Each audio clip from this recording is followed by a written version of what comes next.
welcome back to the last and final part to our episode 2 investigation. Um, there was this receipt delivered to Samson. Again, I feel like he's Viola's good friend. He's kind of in the middle. I think Samson probably knows everything that's going on um, in all of Viola's affairs. And he gets this. It's for a medium-sized lockbox, and we're definitely supposed to wonder, what's in the lockbox. And then Lucy ciphered this code. Let me know if you need help hiding this from him. So hiding what? My guess, maybe adoption papers, maybe birth certificates, maybe a treasure. We also have to find money for Julia to save the theater. Now remember also that Julian was born. This is Julia's father. He was born sometime in 1934. So probably has something to do with his birth. Now moving on to the most important piece of evidence. We have the missing persons report. The first page, it talks about how Olga was the one to report Viola's disappearance. She says that her daughter has done this before, has gone away before, and she has just reconciled with her after not speaking to her for 4 months while she was gone. When they asked why were you attacking her at the rehearsal, what were you arguing about, she said it's a family matter. We also know that they're living together, according to this, which I think will probably play into why Ruth thinks that her husband is having an affair with Viola, which I believe he's actually having an affair with Olga.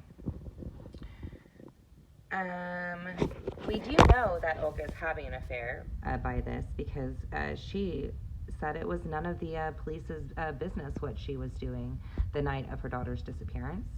And it's, her affairs are her own business. And so I believe that she was probably having an affair. Also, I just thought this was fun. Mr. Luis Almore, he was the doorman. The only other time a Luis has been mentioned was in Samson's stage notes, where he says Luis is cosmopolitan. I don't know if that matters or not. I just thought it was fun. So, the next page we get some discrepancies. So this is George Erickson's statement on the night in question. He says that his wife came in sometime before 5, and he spoke with her about nothing for about 10 to 15 minutes. There seems to be a bit of a discrepancy on the notes here. We see that at 4:52, Ruth stops in. They take 5. It looks like they took 8. At 5, they started back up. So, he didn't talk to her for 10 to 15 minutes. It looks like he talked to her at the most 8 minutes. Also, she had her baby in tow, which means that, she came up to the theater with her baby, which doesn't really help my argument that she's the murderer. Most people do not murder while they're holding their babies, but, who knows. So also we have another time discrepancy. George said that he saw Evelyn leave Viola's dressing room in a huff around 6 p.m. And we know that that is not what Evelyn said. Evelyn says she went to the dressing room at 5:30, brought Evelyn her coat, her purse, and a stick. They did argue. She thought that Viola was making bad decisions and was worried that she was going to act foolish. But she said she left at 5:45, not around 6, as George said. So George said that, he started to review the accounts, the theater accounts, and he was about to leave. Right before he left, he saw Evelyn, and then he left at 6:15. Um, so,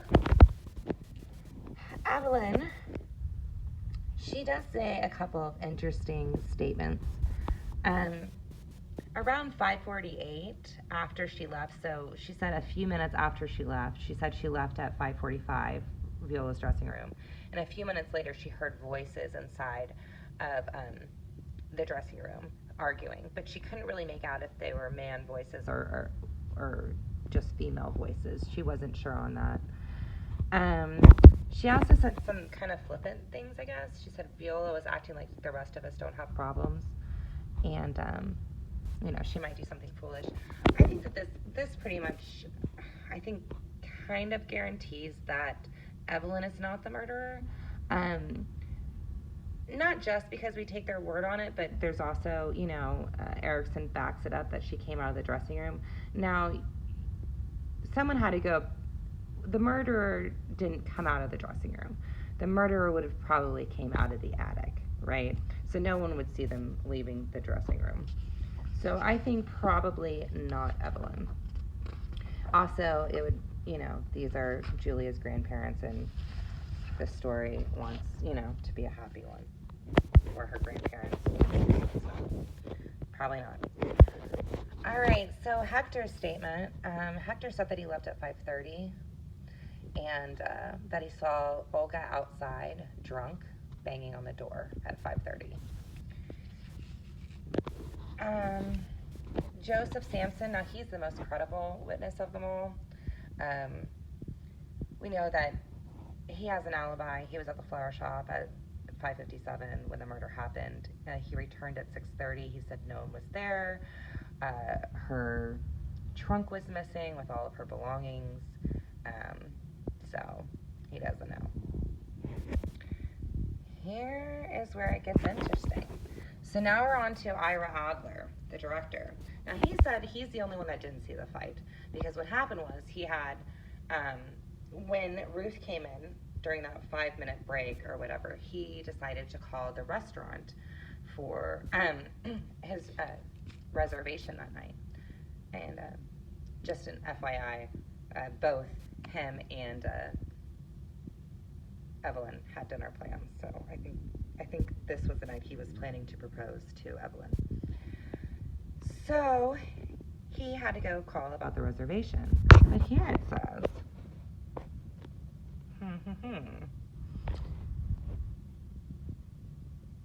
while the group was on break, Mr. Adler went into Mr. Erickson's office to make a telephone call. So his call did actually happen in Erickson's office. So he was on the phone from 5 to 6:15.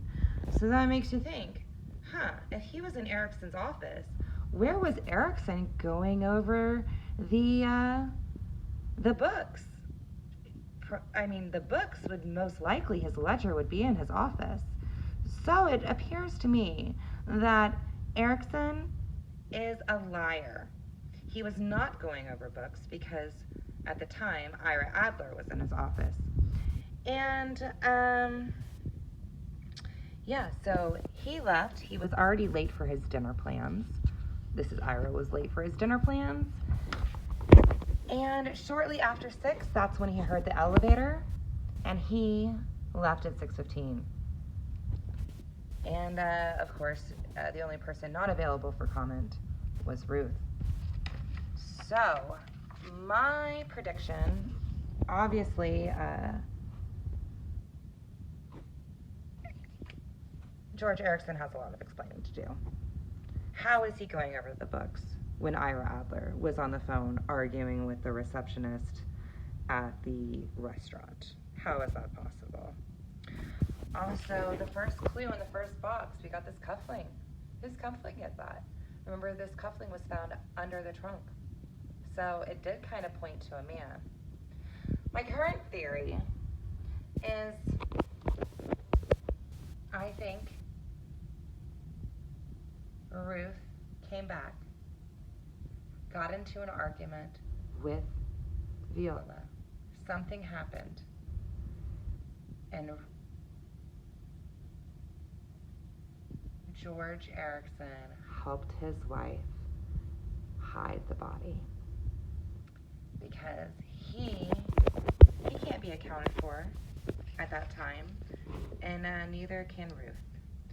So my guess is they are both guilty. Thanks for watching. I don't know how much of this is right. A lot of this is just conjecture and me wanting to make my theory fit, but I don't have anything to go against it. And I think the